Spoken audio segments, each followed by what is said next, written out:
ગુજરાતની અંદર અત્યારે ક્યાંક હળવોથી મધ્યમ વરસાદ પડી રહ્યો છે। એક તરફ ગુજરાતના ખેડૂતો છે એવી રાહ જોઈને બેઠા હતા કે અષાઢી બીજના દિવસે વરસાદ આવે તો સારું। આમ તો જ્યારે ચોમાસાની શરૂઆત થઈ એ જ સમય દરમિયાન ખેડૂતોએ વાવણી તો કરી લીધી હતી, પરંતુ અષાઢી બીજનો એ સમય કે જ્યારે કોઈ પણ મુહૂર્ત જોવામાં ન આવે અને એ જ સમય દરમિયાન ખેડૂત છે પોતાના ખેતરમાં જઈ જેમને વાવણી બાકી છે વાવણી કરી લે ત્યારે વરસાદ આવે। સામાન્ય રીતે આપણે ભૂતકાળમાં આવું જોયું છે અને આ વખતે પણ ક્યાંક હળવાથી મધ્યમ વરસાદ છે અલગ અલગ જિલ્લામાં પડ્યો, પણ હવે જ્યારે અષાઢી બીજ પૂરી થઈ ગઈ છે, હવે કયા કયા વિસ્તારમાં વરસાદ પડવાનો છે તેમની ચર્ચા કરવી છે, કારણ કે હવે જે સિસ્ટમ છે ધીમે ધીમે સક્રિય પણ થઈ રહી છે ને જે અરબ સાગર છે તે પણ ક્યાંક સક્રિય થયેલો જોવા મળી રહ્યો છે। નમસ્કાર, આપ જોઈ રહ્યા છો નિર્ભય ન્યૂઝ અને હું છું આપની સાથે રિદ્ધિ। ગુજરાતની અંદર ઘણા બધા વિસ્તાર એવા છે કે જે આજે હળવોથી મધ્યમ વરસાદ પડવાની સંભાવના છે। એક તરફ આપણે જોઈ રહ્યા છીએ કે બંગાળની ખાડીમાં જે સિસ્ટમ છે તે સક્રિય થઈ છે, બીજી બાજુ જે અરબ સાગર છે તે પણ હવે ધીમે ધીમે સક્રિય થઈ રહ્યો છે। અરબ સાગર જે સક્રિય થઈ રહ્યો છે એમની અસર ક્યાંક ગુજરાત ઉપર થવાની છે, પરંતુ અત્યારે જે બંગાળની ખાડીમાં જે સિસ્ટમ સક્રિય થઈ છે તેમની કોઈ જ અસર આ વખતે ગુજરાત ઉપર નથી થવાની, પણ જે 25 તારીખથી જે નવી સિસ્ટમ છે બંગાળની ખાડીમાં સક્રિય થશે તે ક્યાંક ગુજરાતને ચોક્કસ અસર કરી શકે એમ છે। એટલે કે 25 જુલાઈથી વરસાદનો નવો રાઉન્ડ છે તે શરૂ થવા જઈ રહ્યો છે। અત્યાર સુધી જોયું કે વધારે પવન ફૂંકાવાની શરૂઆત હતી, પરંતુ હવે આ પવન છે થોડા ધીમા પડ્યા છે અને હવે હળવાથી મધ્યમ વરસાદની સંભાવના વ્યક્ત કરવામાં આવી છે। ખાસ કરીને સવારના 9 વાગ્યાની પરિસ્થિતિ જો આપણે ગુજરાતની જોઈએ તો ગુજરાતની અંદર આપણને આખા વિસ્તારમાં હળવોથી મધ્યમ વરસાદ દેખાઈ રહ્યો છે, સિવાય કે જે કચ્છનો ઉત્તરીય ભાગ છે ત્યાં આપણને વરસાદ નથી દેખાતો।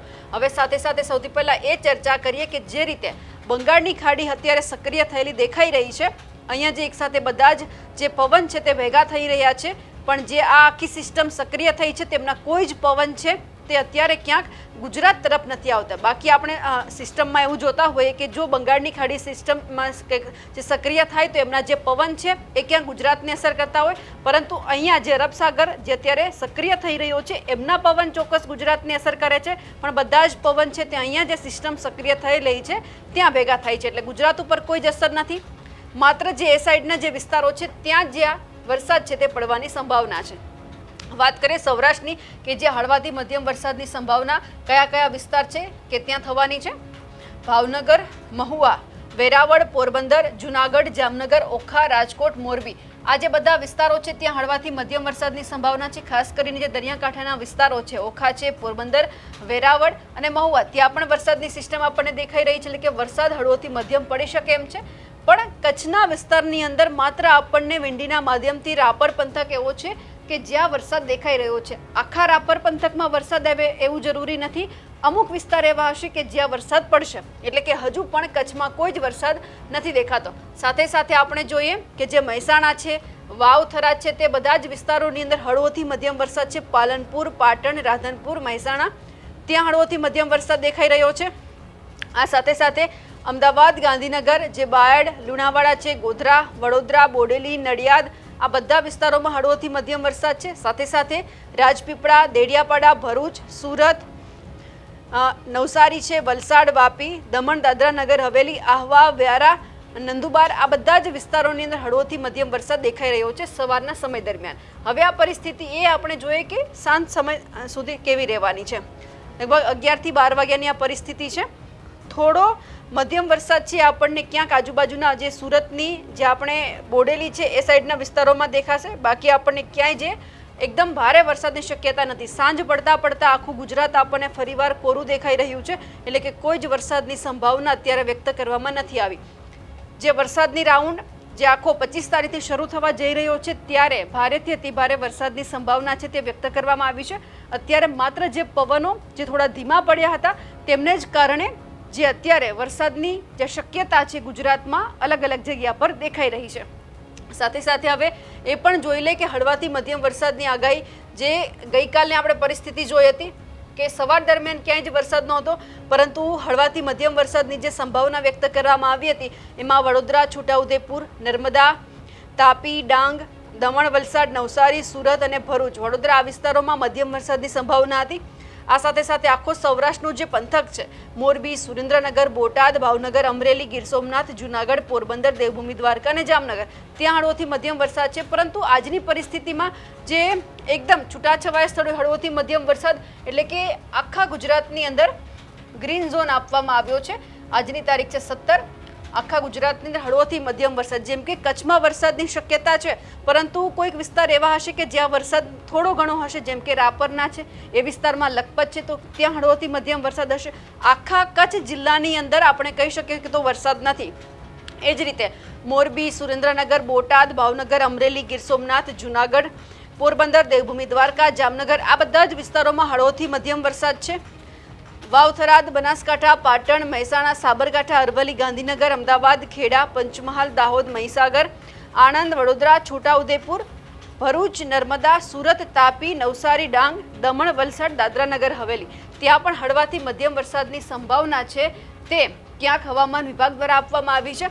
એટલે ગુજરાતની પરિસ્થિતિ આપણે જોઈ રહ્યા છીએ કે વરસાદ છે, પરંતુ સવારના સમય દરમિયાન જ છે. બાકી ક્યાંય જ વરસાદની શક્યતા છે સાંજ સુધી ક્યાંય જ દેખાતી નથી. એટલે કે હજુ પણ ખેડૂતો લગભગ આજે 17 તારીખ જે રીતે થઈ છે, હવે હજુ 5 થી 6 દિવસ દરમિયાન ખેડૂતો છે તેમણે સારા વરસાદની રાહ જોવાની છે. આ બધાની વચ્ચે હવામાન નિષ્ણાંત શું કહી રહ્યા છે તે પણ સાંભળી લઈએ. હવે વાત કરવાની છે પવન, તાપમાન અને વરસાદની. વરસાદ વિશેની તમને ટૂંકી માહિતી આપું તો આમ તો આપણે વરસાદ વિશે લગભગ તમામ પ્રકારની વાત ઘણા સમયથી કહેતા આવ્યા છે કે ભાઈ 15 થી 20 તારીખમાં ઝાપટા, 25 થી 31 જુલાઈમાં સારો વરસાદ, ભારેથી અતિભારે વરસાદ ને 25 થી 31માં સાર્વત્રિક વરસાદ. પણ આપણે 15 થી 20 તારીખ વચ્ચે જે છૂટાછવાયા હળવા મધ્યમથી ભારે ઝાપટાઓની વાત કરતા હતા. આજે 16 તારીખ થઈ છે.